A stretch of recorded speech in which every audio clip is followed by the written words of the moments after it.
मार्कंडेय पुराण में दुर्गा सप्तशती का 7वां अध्याय। ऋषि बोले, तब आज्ञा पाते ही चंड मुंड आदि दैत्य आयुधों से सुसज्जित होकर चतुरंगिणी सेना के साथ चल पड़े। वहां पहुंचकर उन्होंने देखा कि हिमालय की ऊंची स्वर्ण की चोटी पर सिंह पर देवी बैठी है और मंद मंद मुस्कुरा रही है।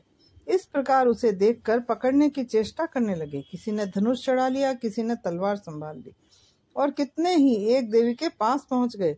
तब अंबिका जी उन शत्रुओं के प्रति क्रोध में आ गई। उस समय क्रोध के कारण उनका मुख काला हो गया। देवी के माथे पर कुटिल भुएं तन गई। तब तो भयानक मुख वाली काली देवी तलवार तथा पाश लिए प्रकट हो गई। उस समय अद्भुत सा रंग धारण किया हुआ था। नर मुंड माला शोभित थी, चीते के चर्म की साड़ी पहने थी। शरीर का मांस सूखा दिखाई देता था।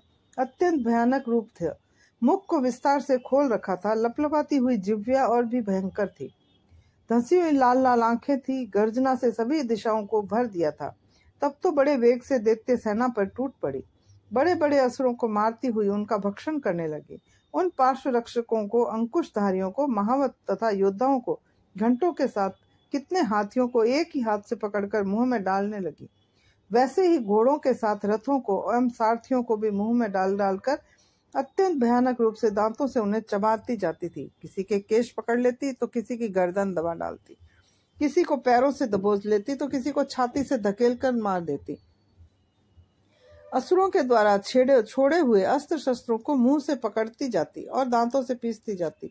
काली जी ने इस प्रकार बलवान दुरात्मा असुरों की वह सेना कुचल डाली, भक्षण कर डाली। कितने ही असुरों को मार पीट दिया।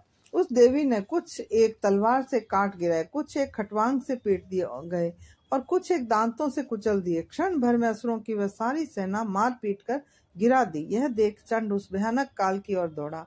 इधर महाअसुर मुंड ने भी महान भयंकर बाणों की वर्षा से एवं शस्त्रों चलाए हुए चक्रों द्वारा उस भयंकर आंखों वाली देवी को ढांक दिया। वे अनेकों चक्र देवी के मुख में प्रवेश करते हुए इस प्रकार दिखाई देने लगे जैसे बहुत से सूर्य बिंब बादलों के पेट में समाते जा रहे हो। तब तो इसके जिनके भयानक मुख से के भीतर उनका देख सकना भी कठिन था। ऐसे दांतों के प्रकाश से दमकती हुई अत्यंत क्रोध में आकर भयानक गर्जना करती हुई यह काली भीषण अट्टहास करने लगी। हुम हुम करती हुई बहुत बड़ी तलवार लिए हुए देवी चंड पर कूद पड़ी। उसे बालों से पकड़कर उसी तलवार से झट सिर काट दिया चंड का।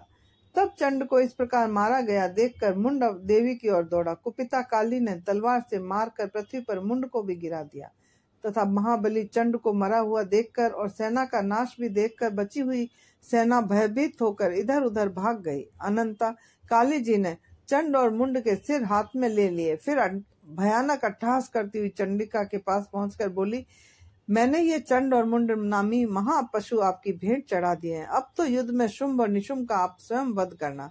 ऋषि बोले, अपने सन्मुख लाए गए चंड मुंड महासुरों को देखकर कल्याणी चंडिका काली से ललित वचन बोली, हे देवी कालिके, क्योंकि तुम चंड मुंड को लेकर मेरे पास आई हो, इस कारण लोक में चामुंडा नाम से तुम्हारी ख्याति होगी।